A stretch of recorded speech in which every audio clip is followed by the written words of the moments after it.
જય શ્રી રામ પૂજ્યશ્રી. એક દાદાનું છે કે અમે સ્વરૂપ જ્ઞાન આપીએ છીએ ત્યારે એક સમય શુદ્ધ ચિત્તને પામે છે. એક સમયની જ જરૂર છે. એક સમયે જો શુદ્ધ ચિત્ત થઈ ગયું તો થઈ રહ્યું, કેવળ જ્ઞાન સુધી એ છોડે નહીં. એટલે સમય સમજવું છે પૂજ્યશ્રી.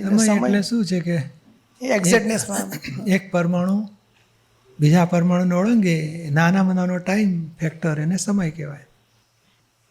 એક પરમાણુ નહીં, આ બધું સમસરણ માર્ગમાં બધો પરમાણુ બધા ભેગા થાય, છૂટા પડે, બધું થયા કરતું હોય ને એમાં એક પરમાણુ બીજા પરમાણુને ઓળંગે એટલો જ કાળ.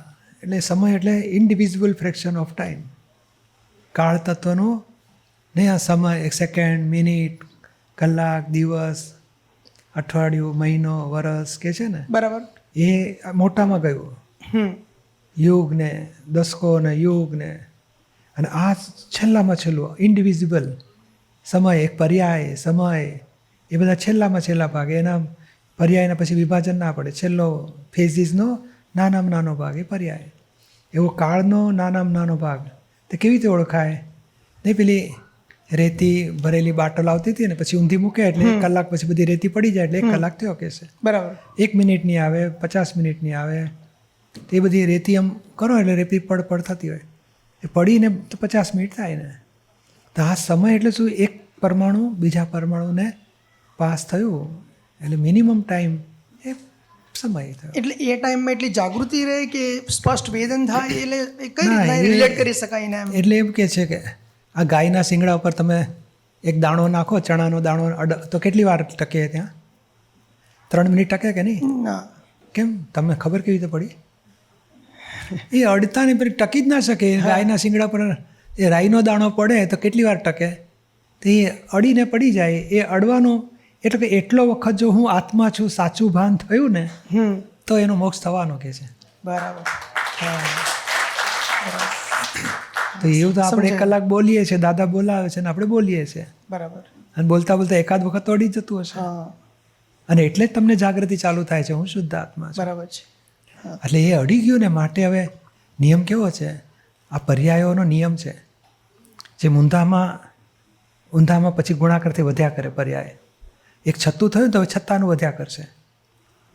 આ તો આવું કે અનંત ભાગ વૃદ્ધિ. અબજોમાં એક પર્યાય શુદ્ધ થયો, પછી અનંત ભાગ વૃદ્ધિમાંથી વધીને અસંખ્યાત ભાગ વૃદ્ધિ, એટલે અબજમાં 1000 શુદ્ધ થાય. પછી સંખ્યાત ભાગ એટલે 1000માં 10 લાખ શુદ્ધ થઈ જાય, સંખ્યાત ભાગ વૃદ્ધિ. પછી સંખ્યાત ગુણ વૃદ્ધિ થાય, પછી અસંખ્યાત ગુણ વૃદ્ધિ થાય, અને અનંત ગુણ વૃદ્ધિ થાય. એ પર્યાય શુદ્ધ થતા અનંત ગુણ થઈ ગયું એટલે કેવળ જ્ઞાનનું સ્ટેશન આવશે. બરાબર છે. એટલે આવું આ છે. આ પર્યાય ચોખ્ખો થતો 16માં ચડ્યો ને એટલે હવે ફૂલ મલ્ટિપલ ગ્રોથ થયા જ કરશે, વધતું પૂર્ણતા થશે. બરાબર છે. બીજો એક ક્વેશ્ચન કરી લો પૂજ્યશ્રી. આપણે ચરણવિધિમાં આપણે કહીએ છીએ કે રિયલ સ્વરૂપ એ તત્વ સ્વરૂપ છે, રિયલ સ્વરૂપ એ શુદ્ધાત્મા સ્વરૂપ છે, રિયલ સ્વરૂપ એ ભગવત સ્વરૂપ છે.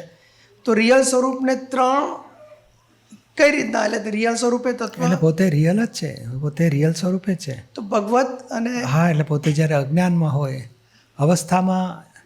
અવસ્થામાં એ રહે છે ત્યારે ભગવત સ્વરૂપ કહેવાય. પછી ગુણ સ્વરૂપમાં આવ્યો ત્યારે શુદ્ધાત્મા સ્વરૂપ કહેવાય. અને તત્વ સ્વરૂપમાં આવ્યો જ્યારે જ્ઞાનના 3 અવસ્થા છે. જ્ઞાન અવસ્થા રૂપે હોય, જ્ઞાન ગુણ રૂપે હોય, જ્ઞાન ગુણ રૂપે એને કેવળ રૂપે થાય ત્યારે તત્વ સ્વરૂપ કહેવાય.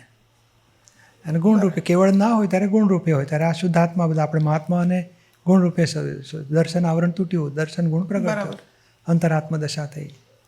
અને જગતના લોકો દેહાધ્યાસમાં પણ જો ને ભગવાન બુદ્ધ થયા ને, કૃષ્ણ ભગવાન, વાસુદેવ ભગવાન, તે રિલેટિવમાં આટલી બધી ઊંચી વિભૂતિ સ્વરૂપ કહેવાય. અથવા તો ભગવાન સ્વરૂપ જગતના લોકો ભગવાન તરીકે ગણે ને, રિલેટિવમાં જ હજુ એ રિલેટિવ એ જ્ઞાન ઊંચું વધતું હતું. એક ચોર હોય છે ને, એ કેટલું ઊંધું જ્ઞાન છે એની પાસે. આ છતું જ્ઞાન વધતું પણ શુભ જ્ઞાન છે. એ શુભમાં ટોપ પર જાય ને ત્યારે ભગવાન લોકો કહેશે ને. બરાબર છે. અને એવી એ રિયલ સ્વરૂપે પોતે કાયમનો રિયલ જ છે, પણ અત્યારે રિલેટિવમાં પોતે વપરાય છે અથવા રિલેટિવમાં હું છું માને છે ત્યારે ભગવત સ્વરૂપ છે. પછી રિયલમાં હું છું શરૂ થાય એની પ્રતીતિ બેસે ત્યારથી શુદ્ધાત્મા સ્વરૂપ. રિયલને પૂર્ણાવતી થાય એટલે એબ્સોલ્યુટ થાય ત્યારે તત્વ સ્વરૂપ. તત્વ સ્વરૂપ થયો. જય સચ્ચિદાનંદ. જય સચિન. અંકિત હેમાલી બોલો. જય સચ્ચિદાનંદ પૂજ્ય જય શ્રી. સચિદાનંદ. થોડું વ્યવસ્થિત શક્તિ માટે જાણવું હતું.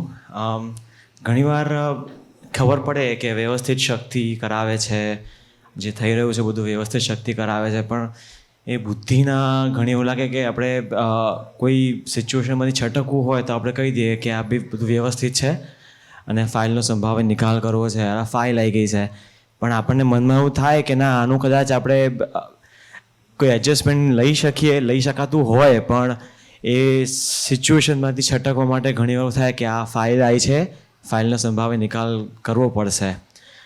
તો એ રક્ષણ કર્યું કહેવાય આપણે એનું, અને કેવી રીતે?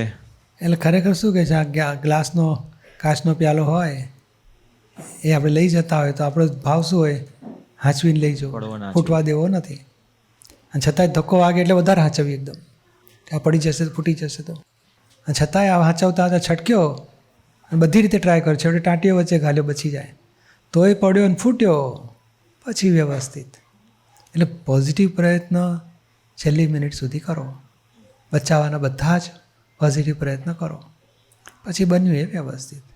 એટલે વ્યવસ્થિત એટલે થોડુંક આપણી પાસે બુદ્ધિ છે, ના કીધું એડજસ્ટમેન્ટ કરી નાખે, ફાઇલ છે, સંભાવે નિકાલ કરો, બધું વ્યવસ્થિત છે એટલે દુરુપયોગ કરી નાખે. એટલે બુદ્ધિ અહંકાર છે માટે આપણે કહેવાનું હવે સવડો પ્રયત્ન કર અંકિત, પોઝિટિવ પ્રયત્ન છેલ્લી મિનિટ સુધી ટ્રાય કર, પછી બન્યું એ વ્યવસ્થિત. બન્યા પછી કહેવાય. એટલે આપણે આવી રીતે આપણી માટે સ્ટેપ શું છે, તો હું જુદો અને અંકિત જુદો. પછી અંકિતને કહે જાઓ સારામાં સારો પ્રયત્ન કરો. જેમ આ ઓફિસ જવાના નથી, બસ ચૂક્યા એટલે હવે મોડું થશે, તો બીજો કોઈ રસ્તો છે તો કે આ ટેક્સી કરીને પહોંચો. તો ટેક્સી કરીને, ટેક્સીએ ના મળી ટ્રાય કરતાં ત્યારે બીજી બસ આવી, પછી બસમાં ગયા, 5 મિનિટ મોડું થયું પણ સાહેબ મારી ભૂલ છે ને, સોરી મારાથી મોડું થયું છે, 10 મિનિટ વધારે બેસીશ. એટલે એડજસ્ટમેન્ટ કર્યું તમે, તમારું પોઝિટિવ પ્રયત્ન. અને પછી ઘણા તો શું છે, બસ ગઈ વ્યવસ્થિત છે, આજે વ્યવસ્થિત ના પડે છે ઓફિસ જવાની, એટલે ઘેર આવીને કે તું ચા બનાય મારી, કેમ વ્યવસ્થિત ના પાડે છે, બસ જતી રહી, હું સામે જ હતો પણ બસ જતી રહી, હું સમજી ગયો વ્યવસ્થિત છે બધું. એવું તો ના જ કરાય ને, ના ચાલે. એવું કેટલાક કરી નાખે. પણ એ સિચ્યુએશન જ્યારે જતી રહે ને એ પછી આપણે ગ્લાસની જે વાત કરીને, એટલે હાથ મૂક્યો કે પછી પગ માર્યો કે કશું તો, પણ એ તૂટી જાય પછી રાત્રે વિચાર આવે કે હા જો આ બીજો હાથ મૂક્યો હોત ને તો બધા થઈ ગયું હોત. હા, તે નક્કી કરાવવાનું, બીજી વખત ધ્યાન રાખજે, એની પાસે કરવાનું. કારણ આ પ્યાલો બચાવનારો અને ફોડનારાની વન ઓફ ધ એવિડન્સ અંકિત છે, નોટ હોલ એન્ડ સોલ. બધા કાળ ક્ષેત્ર સંજોગમાં ભાવ અંકિતનો છે, મારે ફૂટવા દેવો નથી. તે અંકિતને જ સમજાવવાનું, ભાઈ તમે ધ્યાન રાખજો, બીજી વખત જો આટલું થાય તો આવું કરી શકાય, બરાબર છે, ફ્યુચર માટે ઓકે, નક્કી કરીને છોડી દો. દુઃખી થવું નથી, આ અર્થ ધ્યાનમાં જતો રહે, હા મારે ફૂલ થઈ ગયું, કેટલું ધ્યાન ના રાખ્યું, સ્વભાવ જ મારો આવે, બધું ફોડ જ કરું છું, હું સુધરવાનો જ નહીં. એની કરતાં ધરતી જગ્યા આપે તો જતો રોકે છે. એટલે પ્યાલા માટે આટલું જ દુઃખી થવાનું હોતું હશે. એ નેગેટિવિટીમાં પડવું નથી આપણે નક્કી કરાવવાનું કે ફરી ના થાય એવું નક્કી કરો. અને વોટ આર ધ પોસિબિલિટી, તો કે આપણે 2-3 કામ હાથમાં લઈએ અને પછી એક કામમાં ધ્યાન રહે નહીં અને બીજુંમાં પછી સ્લીપ થઈને બગડી શકે. બટ એટ એ ટાઈમ એક કામ કરવું અને એ પતે એટલે બીજું કામ લેવું, એમ ધીમે ધીમે સિસ્ટમ સેટ કરવી, એ બધું ગોઠવ કરવાનું અને પછી બન્યું એ સાચું. તે બન્યું તે સાચું એ જાણવા માટે આપણે બુદ્ધિ વાપરીએ તો એમાં વાંધો નહીં. પણ બુદ્ધિને સોલ્યુશન માટે વાપરો, નહીં કે પોલ મારવા માટે. પોલ નથી મારવી આપણે, બીજી વખત બગડે નહીં એવું ચોક્કસ ધ્યાન રાખવું છે. સમજાય? જય સચ્ચિદાનંદ. જય સચિદાનંદ. જય સચ્ચિદાનંદ પૂજ્યશ્રી. આપણે આ સિન્સિયરિટીમાં મારે આ 2 પ્રશ્ન હતા, એટલે પહેલાં આપણે આ સિન્સિયરિટીના ટૉપિક પ્રમાણે પૂછીએ. દાદાવાણીમાં એવું કહ્યું છે કે તમે જો મારા 1 કલાક ખાલી તમે મારા માટે જો સિન્સિયર થાઓ, ખાલી 1 જ કલાક, તો તમે મારા જેવા થઈ જાઓ. હવે 1 કલાક સિન્સિયર કઈ બાબતમાં કહેવા માંગે છે દાદા? અને ઘણી બધી વખત એવું છે કે 1 કલાકથી વધારે 100% દાદા માટે સિન્સિયર તો રહ્યા જ હોઈશું, સેવામાં કે સત્સંગમાં ગમે ત્યાં. તો કેમ દાદા જેવું હજી 1 કલાક રહ્યા છે ને થયા નથી? તો શું છે? કે આ દાદામાં રહેવું ત્યારે બુદ્ધિ અહંકાર વચ્ચે પેસી જાય છે. પછી અહંકારથી હું શું કરું કે દાદામાં આમ થઈ જાઉં, એટલે અહંકારથી કરવા જઈએ છીએ એટલે પાછું ખોટ ખાઈ જાય છે. તો આપણો ભાવ છે. અને પછી એમની જેવા થવા માટે એમની આજ્ઞા, દાદા કહે ને અમારી આજ્ઞા પાડશો તો અમારા જેવા થશો. તો આજ્ઞા પકડીને ચાલવાનું છે. આજ્ઞા એટલે શું? તો કે 5 આજ્ઞા આપી છે એ જ. અને આજ્ઞા આપણી બુદ્ધિથી સમજીએ છીએ, જ્ઞાનીની દ્રષ્ટિએ સમજવાની છે. એટલે હજુ આપણે ખૂટે છે. એટલે એમ કરતાં કરતાં મેં મારી રીતે સેટિંગ કરેલું કે હું કોને રિયલ કહું છું, કોને રિલેટિવ કહું છું, કોને વ્યવસ્થિત કહું છું, કોને સંભાવ ફાઇલ કહું છું. એ સમજતા સમજતા જ દાદાની વાણી આપણી પાસે આધાર છે. એના પુસ્તકો સરસ છે, નિરૂમાના સત્સંગ કેટલા બધા છે. એ સમજતા સમજતા જેટલી કરેક્ટનેસ આવે છે, એક્ઝેક્ટનેસ આવે છે, એટલું તે રૂપ બનાવશે જ. એટલે આ ઉપાય છે કે એમને જે કહેવા માગે છે, there are 2 viewpoints to solve this puzzle. આખું વર્લ્ડને પઝલને સોલ્વ કરવાની 2 દ્રષ્ટિ. By relative point you are Dilip, by real view point you are શુદ્ધાત્મા. તો કે આ 2 શબ્દ, 2 જ વાક્ય, 2 દ્રષ્ટિથી આખા દુનિયાનું પઝલ સોલ્વ થાય. તો અત્યારે આપણે મને ખબર જ છે 2 વાક્ય, હાલ પણ કોઈ દિલીપભાઈની ભૂલ કાઢે તો કંઈ થાય છે? અરે મોઢું તોડી નાખું એનું. તો પછી તમે દિલીપભાઈની ભૂલ કાઢી તો દિલીપભાઈની ભૂલ ને તમારી ભૂલ માનો છે, તમે આત્માપણું ખોયું. અને માટે તમને દાદા જેવી દશા પહોંચતા નથી. દિલીપભાઈનું રક્ષણ જ ના કરાય. કારણ રિલેટિવ વ્યવસ્થિતને તાબે છે, તો વ્યવસ્થિતને તાબે હોય એ વ્યક્તિનો ગુનો કેમ ગણો કે મને કેમ એણે ભૂલ કાઢી? એટલે એ ભૂલ નથી કાઢતો, વ્યવસ્થિત મને બતાડે છે, મારે ચોખ્ખું કરવાનો અવસર આવ્યો, ઉપકાર માનવાનો હોય. ત્યારે આપણે નિમિત્તને ગુનેગાર જોઈ નાખીએ છીએ. એટલે આપણે બુદ્ધિ વચ્ચે આવી એટલે પછી આત્મા બુદ્ધિનું ચલણ હશે ને ત્યાં દાદારૂપ ના થવા દે. અબુદ્ધતા જોઈ છે. પણ 1 કલાક બુદ્ધિ અહંકાર હજુ કામ કરે છે. અને બુદ્ધિ હોય ને ત્યાં ક્રોધ, માન, માયલ આવી જાય. બુદ્ધિ હોય ત્યાં અહંકાર, મમતા આવી જાય. એટલે બુદ્ધિ અહંકાર હોય ને ત્યાં આત્મા ઉપરથી દૂર લઈ જાય, આત્મા ઉપર આવરણ આવી જાય. એટલે બુદ્ધિ ગમે તેવું થાય, ના કીધું કે કોઈ ભૂલ કાઢે, કોઈ અપમાન કરે, કોઈ ઇગ્નોર કરે, કંઈ આક્ષેપ આવે, ત્યારે એમ થાય કે દિલીપ તારી ભૂલ લાગે છે, આ કોણ ભોગવે છે અત્યારે?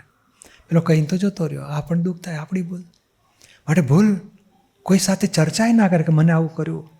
હું ને દિલીપ 2 જ જાણતા હોય. દિલીપભાઈ જમા કરો, તમે દિલીપ સાથે વાત કરો, દિલીપને સમાધાન આપો, વ્યવસ્થિત આપણો હિસાબ, નિમિત્ત નિર્દોષ, ઉપકાર, આપણને મોહમાંથી છોડાયા, કરતાપણામાંથી છોડાયા, માનમાંથી કંઈ જ્ઞાન ગોઠવીને સોલ્વ કરો. અને પછી કાલે કોઈ વાત કરે તમારી સાથે આવું, મારી સાથે આવું બોલ્યા, તો માણસ એ પાછું ચડ્યું અંદર, તો આપણે પૂરું ચોખ્ખું કર્યું નથી. ઉલટાનું કોઈ એની ભૂલ બતાડે, ત્રીજી વ્યક્તિ, કે આ માણસ મારી સાથે આવું કરે, તમારી સાથે કર્યું, તો ના બહુ ભલા માણસ છે, બહુ સારું કરે, દાદાનું કેટલું સરસ સંભાળે છે, કેટલા સારા માણસ છે. આપણા તરફથી નેગેટિવ ભૂલી જ ગયા હોય, ચોખ્ખું કરી નાખ્યું હોય, ત્યારે એને આત્મદ્રષ્ટિએ, આત્મ સ્વરૂપે જુઓ. અને ભરેલો માલ પરાધીન છે, એનો દોષ જ નથી.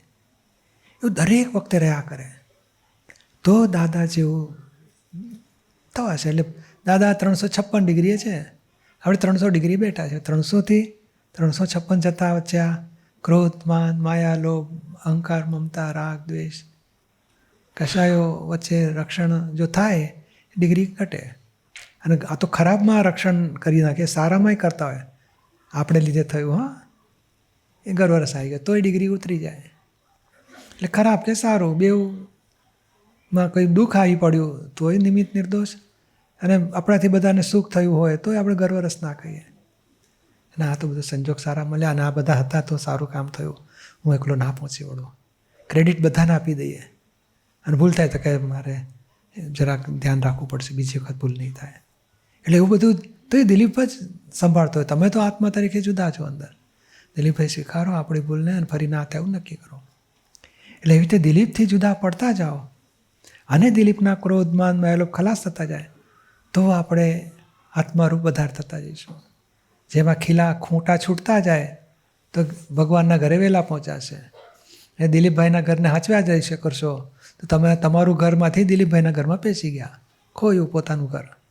દિલીપથી જુદા રહેશો તો આત્મા પોતાના ઘરમાં રહ્યા, અને દિલીપભાઈના બધા હિસાબ પૂરા થતા જાય તો ભગવાનના ઘરમાં એક થવાશે. એ રસ્તો છે આપણી માટે. બરાબર, સમજાય ને? બીજો પ્રશ્ન છે અત્યારે પૂછી શકીએ આપણે? હવે આજે આપણે તમે આત્મામાં રહેવાની જે વાત કરી ને, એટલે હમણાં ખાસ પપ્પાનું જે થયું, તમે મમ્મી માટે જોડે વિધિ કરી હતી, આપનો ખૂબ ખૂબ આભાર. એનાથી મમ્મીને ઘણો ફાયદો રહ્યો.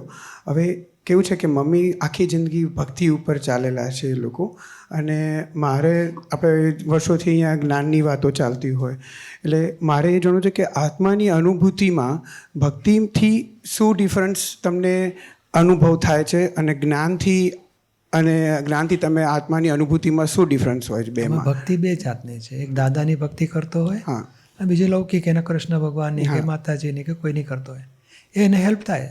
પણ તોય આપણે જોયું છે કે જ્યારે દુઃખ આવે છે ને ત્યારે ઉપરથી માતાજીને જ ગાળો ભણતો હોય, માતાજી તમે કશું ના કર્યું, આટલી મેં ભક્તિ કરી તો એ અમને શરીર છોડી દીધું, મારા માટે તમે અન્યાય કર્યો, એવું બોલી નાખે.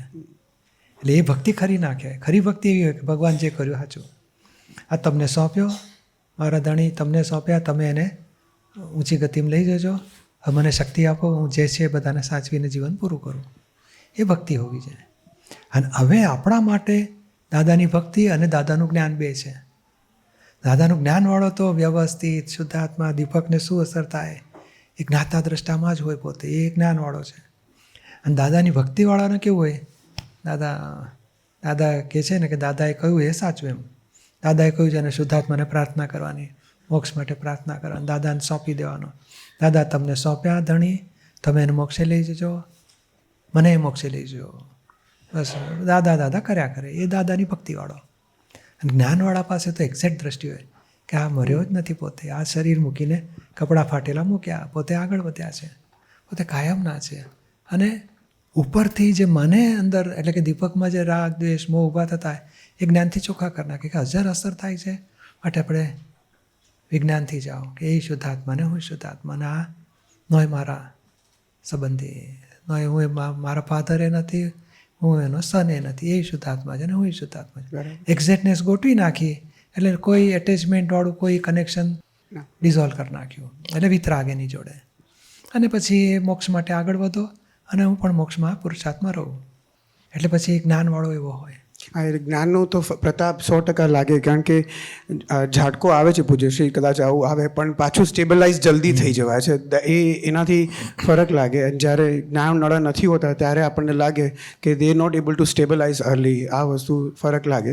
બીજું એટલે આ જ્ઞાન ના હોત તો ઘણું મને બી ઘણું એવી રીતે સુખને દુઃખને સ્તંભાત રહેતા આવી રીતે, પણ આવી રીતે મને લાગે છે કે બધાને હું પ્રાર્થના કરું કે એ લોકો પણ બધા જ્ઞાનમાં આવે, અને બધી રીતે એમના માટે ઘરે સત્સંગ કર્યો, એમના માટે બી પ્રાર્થના કરી, અને પૂજ્ય પપ્પા માટે બી ખાસ પ્રાર્થના કરી હતી. એટલે અત્યારે પૂરી નથી થઈ ગઈ, અહીંયા બેઠા બેઠા કરાય. હા, મમ્મી માટે કે ભાઈ બહેન હોય કે જે ઘરના હોય ને પપ્પા બધા માટે જ્યારે નવરા પડીએ તો પ્રાર્થના કરાય. અને તમે આજ સવારે જે તમે વાત કરીને પૂછ્યું છે કે તમે સ્ટ્રોંગ રહો છો, તો બધાને જ્યારે નિરૂમાનો દેવલીની તમે વાત કરી, એટલે એ વખતે મને જ્યારે દાદા પપ્પાનું થયું ને ત્યારે જે નિરૂમાને થયું હતું કે દાદાએ કહ્યું હતું કે તારા પપ્પા કે પણ હું છું ને, એટલે દાદાની હૂંફ લીધી હતી એ વખતે કે હવે હું છું. તો એ વખતે મને તમારી અને દાદાની હૂંફ આવી હતી, અને આજે તમે સવારે બોલ્યા, તો આવી હૂંફ અમારા બધા માટે કાયમ રાખજો, કે તમે અમારા જોડે કાયમ રહો, અમને બધાને જ્ઞાનમાં સ્ટ્રોંગ થવાની શક્તિ આપતા રહેજો પૂજ્યશ્રી.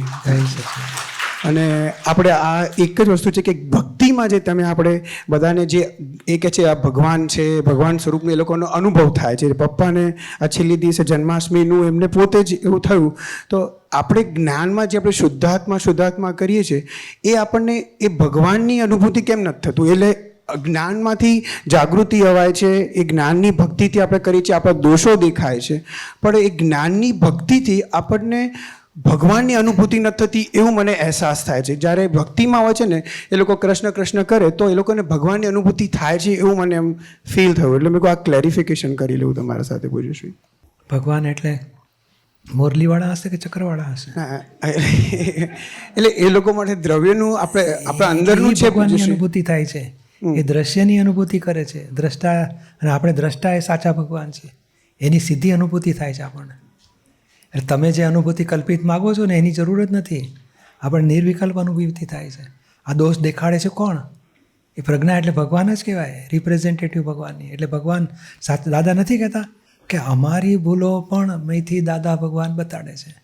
એટલે અમે સમજી ગયા કે મારા કરતાં ઉપરી દાદા ભગવાન છે મારા. એટલે આ ભૂલ બતાડે એ જ્ઞાન પ્રકાશ, એ જ ભગવાન. ભગવાન એટલે કોઈ મોરલીવાળા નથી, ચક્કરવાળા નથી, કે ત્યાગી નથી, કે દિગંબરી નથી, કે શ્વેતાંબરી નથી. એ તત્વ સ્વરૂપે આત્મા, એનો પ્રજ્ઞારૂપી પ્રકાશ એટલે અંશ લાઇટ થયું. એ વધતું હતું સર્વાંશ એટલે પૂર્ણ ભગવાન. આ ભગવાન એટલે આપણો પોતાનો જ આત્મા ભગવાન છે. બહાર ના કીધું ચેતન આ દુનિયામાં કાંઈ કરતું ના હોય નામ ચેતન. અને જે કરી રહ્યો છે બધું પાવર ચેતન છે, મિશ્ર ચેતન, નિશ્ચેતન ચેતન છે. ભગવાનનું ચેતન એક સેન્ટ વપરાયું નથી. અને એ સાચા ભગવાન હું જગતને બતાડીશ દાદા કહે છે. અને એ ભગવાન આપણી મહી બેઠા છે અને કેવળ જ્ઞાન સ્વરૂપે, પ્રકાશ સ્વરૂપે, આનંદ સ્વરૂપે, જ્ઞાનઘન વિજ્ઞાનઘન આત્મા સ્વરૂપે એ સ્વરૂપ છે. અને એની હાજરીથી આ પાવર ચાર્જ થાય છે. અને ચાર્જ થયેલો પાવરથી પૂતળું ડિસ્ચાર્જ પાવરવાળું ચાલ્યા કરે છે. અને એ ચેતન, એ ભગવાન છે, એની અનુભૂતિ આપણને શરૂ થઈ ગઈ છે. આજે હું શુદ્ધાત્મા છું એટલે એ ભગવાનની પ્રકાશની અનુભૂતિ જ કહેવાય. પ્રતીતિ રૂપે, પછી જાગૃતિ રૂપે, પછી અનુભવ રૂપે, પછી ચારિત્ર રૂપે આવશે. એ જ વધતું પછી દિલીપ શું કરે, જોનાર થયા એટલે તમે ચારિત્રમાં આવ્યા, સમ્યક ચારિત્ર, વધીને કેવળ ચારિત્ર. અને એ જ પરમાત્મા, એ જ ભગવાન. અને એટલે આ જે હું દિલીપ છું માનતા ત્યાં સુધી જીવાત્મા, દિલીપ જુદો અને હું જુદો એટલે અંતરાત્મા થયા. અને એબ્સોલ્યુટમાં તમે પહોંચો એટલે પરમાત્મા. તમે પોતે જ થઈને ઊભા રહેશો. અને દાદાએ કહ્યું છે કે હું તમને ભગતની ભગવાન બનાવવા આવ્યો છું. એટલે એ દાદાએ એ વખતે જ કહ્યું હતું કે આ છેક અલ્ટિમેટ સ્ટેજની વાત કરી હતી કે પહેલાં આ રીતે ઓકે દાદાએ જે વાત કરી બરાબર છે. હા, થેન્ક યુ. જય સચ્ચિદાનંદ. શ્રીદા ઈશાન ભટ્ટ, હાર્દિક તલાટી. જય સચ્ચિદાનંદ પૂજ્યશ્રી. મેં 2018ની દાદાવાણીનો પ્રશ્ન છે. પ્રશ્નકર્તા કહે છે કે જે ચાર્જ થયેલું હોય એ ફરે. દાદાશ્રી બધું ફરે, મારું ના ફરે પણ મારી આજ્ઞાથી બધું ફરે. પ્રશ્નકર્તા આ બહુ મોટી વાત છે દાદા કે ચાર્જ થયેલું ફરે. દાદાશ્રી હા, તે ચાર્જ થયેલું તેને ફેરવી નાખે તેનું નામ જ જ્ઞાનીની આજ્ઞા. પ્રશ્નકર્તા હા, ચાર્જ થયેલું ફરે એ તો બહુ મોટી વાત થઈ ગઈ. દાદાશ્રી બહુ મોટી વાત કહેવાય. હવે આ પ્રશ્નકર્તા પૂછે છે દાદા, ચાર્જ થયેલું ફરે, જે વાણી છે એ ફરે, તો પછી એવી રીતે વર્તન એ ફરે? હવે આ મને થોડુંક સમજાવશો પૂજ્યશ્રી? આમાં શું છે કે ચાર્જ થયેલું એની બિગિનિંગ વરાળ સ્વરૂપે હોય, પછી પાણી જેવું થાય, પછી બરફ જેવું થાય. તે પાણી જેવા ભાગમાં ફેરફાર થાય છે. ઓકે. એટલે આજે મારે વાણી, અત્યારે ધારો કે કોઈ માણસ આમ લાઈનમાં ઊભા રહેવાનું કીધું હોય જમવાની, તમે મેનેજમેન્ટ કરતા હોય અને કોઈ વચ્ચે ઘૂસે ને, ભાઈ ઊભા રહો ભાઈ, આમ એમાં પેલા કહેશે આ પેલા અહીંના ઓફિસર છે, સારું. એ તમને શું એણે જ્ઞાન આપ્યું ને? એટલે તમારો જે પહેલે વ્યક્તિ સાથેનો વ્યવહાર, વર્તન, વાણી બદલાયા. તમને શું જ્ઞાન આપ્યું? તમને એમ કે આ મહાત્મા કહે ને દર વખતે ઘૂસ મારે છે, આ ભાઈ ઘૂસવા માંડ્યા, એની લાઈફમાં આવવાનું કહો બધા ડિસ્ટર્બ થાય છે. એમાં ખબર પડે કે આ મહાત્મા નથી, આ તો અહીંના ઓફિસર આવ્યા છે અને એને ખાસ આપણે જમવાનું ના તો પહેલાં એમને આગળ લઈ જાઓ. એ જે જ્ઞાન બદલાય છે ને એટલે વાણી, વિચાર, વર્તન બદલાય છે. અને એ જ્ઞાન, દાદાનું જ્ઞાન મળે છે આપણને. ધારો કે અત્યારે કંઈ ઘરમાં આવ્યું પ્રોબ્લેમ, તો જ્ઞાન ના હોત તો આપણે કેવા હોત? જ્ઞાન પછી કેટલો ફેરફાર થયો? તો જ્ઞાનથી ફેરફાર થાય છે. અને એ જ્ઞાન ને દાદા કહે છે કે એવું અમારું, અમે તમને આજ્ઞા આપીએ છીએ ત્યારે તમારું જે આજ્ઞા આપીએ, ધારો કે બ્રહ્મચર્યનું છે તો કેટલાકને આજ્ઞા પાડે છે, વ્રત લે છે, તો દાદાની આજ્ઞા છે મારે બગાડાય નહીં, અણહકનો વિચાર પણ નહીં, દ્રષ્ટિ પણ નહીં. તો પછી પૂજ્યશ્રી એ જે નિશ્ચય હોવાથી એને આખું જે વૃત્તિઓ હતી પેલે મોહ ભોગવવાની આખી કપાઈ ગઈ, આખી બંધ થઈ ગઈ. દાદાની આજ્ઞા લીધી થવું જ ના છે. અને સ્ટ્રોંગ નિશ્ચય, દાદાનો આશીર્વાદ, આજ્ઞા, એટલે એનો ફેરફાર થઈ જાય આખો. તો પછી પૂજ્યશ્રી આ બધું જે થાય એ અહંકારથી કર્યું કહેવાય, ક્રિયાકારી કહેવાય? ના, અહંકારથી નહીં. એમની આજ્ઞા પાડવાથી ફેરફાર થાય. આજ્ઞા પાડવામાં અહંકાર ના હોય અને આજ્ઞા આપવામાં અહંકાર ના હોય. એટલે એ ફેરફાર થાય. ઓકે. અહંકારથી થાય ક્રમિક અજ્ઞાન દશામાં અહંકાર દખલ કરી શકે છે, પણ એ આવતા ગુનો બાંધી અને આ ફેરફાર કરે છે. ઓ એટલે ફેરફાર એનો દેખાય ખરો, પણ થોડો ફેરફાર દેખાય, પણ મૂળ કરતા ભાવથી નવા કર્મ બંધાઈ જાય. અને આપણને નવા કર્મ બંધાય નહીં અને આજ્ઞાથી ફેરફાર થઈ જાય. ઓકે. એટલે શોર્ટમાં શું છે, જ્ઞાન જેટલું જ્ઞાન બદલાય ને એટલું આ બધું ફેરફાર દેખાય આપણને. જે બાબતમાં જ્ઞાન, એટલે આપણે શું છે, બ્રહ્મચર્યની બાબત હોય કે અમુક કોઈ વ્યક્તિના ચીકાસવાળા હિસાબ હોય એ બાબત હોય, એટલી બાબતનું જ ફેરફાર વાળું આપણે નિશ્ચય કરીએ છીએ, બીજું બધું સહજ ભાવે પૂરું કરીએ છીએ. બરાબર. એટલે પણ છે વિજ્ઞાન કે આ થઈ શકે વ્યવસ્થિત. એટલે શું, જ્ઞાન ગુણ્યા સંજોગો બરાબર વ્યવસ્થિત, અને અજ્ઞાન ગુણ્યા સંજોગો બરાબર વ્યવસ્થિત. વ્યવસ્થિત પછી છે જ્ઞાન પ્લસ પછી સંજોગ પછી વ્યવસ્થિત. ઊંધું જ્ઞાન હોય તો ઊંધા સંજોગ, ઊંધા ભોગવટા. છતું જ્ઞાન હોય તો એ સંજોગ મળીને પછી છતો આમ દુઃખ વગરની સ્થિતિવાળો વ્યવહાર પૂરો થશે. પણ જ્ઞાન અજ્ઞાન પ્લસ સંયોગ પછી વ્યવસ્થિત. અને એ વ્યવસ્થિત જેમ જ્ઞાન બદલાય તેમ બદલાતું જાય. પણ બદલાય એટલે એટલું મોટું ધરખમ ફેરફાર નથી થતો, પણ જે અજ્ઞાનમાંથી જે કે 1 ડિગ્રી જ્ઞાન આ બાજુ ખસ્યું તો આ બાજુ ફેરફાર થયો, એક ઊંધું જ્ઞાન થયું તો એ બાજુવાળો વ્યવહાર દેખાય. પણ મૂળ વ્યવસ્થિત જ્ઞાન પછી છે, અને એ જ્ઞાન ચેન્જેબલ છે. જ્ઞાન કે અજ્ઞાન એ ચેન્જેબલ છે. એને સંજોગ જ ના મળ્યા તો અનચેન્જેબલ રહ્યું તો પછી વ્યવસ્થિત એવું આવ્યો. અને તમને નિમિત્ત મળ્યા, સંજોગ મળ્યા, તમારું જ્ઞાન બદલાયું તો વ્યવસ્થિત ફેરફારવાળું થઈ ગયું. એટલે આ અપેક્ષા એ કહેવાય છે કે જ્ઞાનીની આજ્ઞાથી વ્યવસ્થિત બદલાય છે. એ અપેક્ષા એ વાત છે આખી. તો તમે જે પણ અમને આજ્ઞા આપશો એ 5 આજ્ઞા જ આજ્ઞા સમજવાની. બીજી તો મારા તરફથી કંઈ હોતી જ નથી ને. દાદાએ કે છે તે સહેજા સહેજ કોક દાડો બની જાય જુદી વસ્તુ છે. કે 5 આજ્ઞા મુખ્ય ગણજો અને બીજું બધું સમજવા વિજ્ઞાન સમજ કરજો. તમારા શું જેવા ફેરફાર કરાવો લઘુત્તમ છે? રહેવાય, તમારા જેવા જ લઘુત્તમ રહેવાય. હા, એ આપણો ધ્યેય છે, એમાં આગળ વધીશું. તમારી વિતરાગતા અમારા ઘરમાં બધાને વર્તે, અમે પણ એ રીતે વર્તીએ એવી છે. હા, એ બરાબર છે. જય સચ્ચિદાનંદ.